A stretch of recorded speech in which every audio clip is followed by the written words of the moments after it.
Hello, this is the New York City Roof Korean. So what I'm doing today is I'm going to be showing you how you can hook up a sewing machine motor to your universal case trimmer, specifically the Lyman. For those of you who have the hand crank version like this, you can easily purchase this power drill adapter for the unit. Some of you may have the kit where it came with it, like me. So after many years of owning this device and processing hundreds of cases to trim, it just becomes monotonous. Your arm starts to get tired. So I figured out a better solution than using something like the drill here.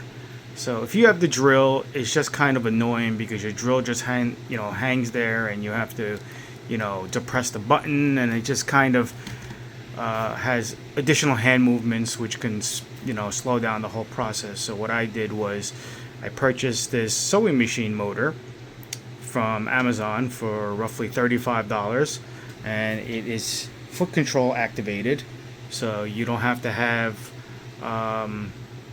any additional hand movement taking away from the case trimming process.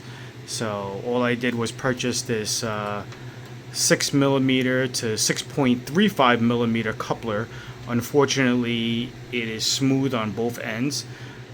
So what I had to do here was use a flathead screwdriver and a hammer and pry it open slightly. This way it can accommodate the 1/4 hex shaft, which roughly the diameter is 6.35mm.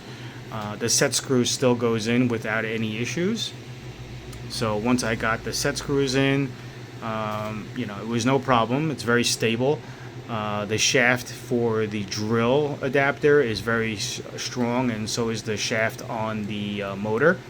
The motor is not that heavy, so it could pretty much dangle right there.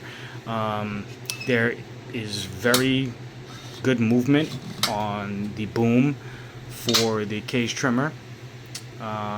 And there is actually pretty good amounts of torque and RPMs with this motor. You actually don't need to give it a lot of power, but it spins pretty good. I mean, if you go full bore, I mean, it'll do what it has to do. But moderate amounts of power will get it done for case trimming. So that's pretty much it. I hope this video helps some of you out, and I will link the items in my description. So there you go. Take care. Happy reloading.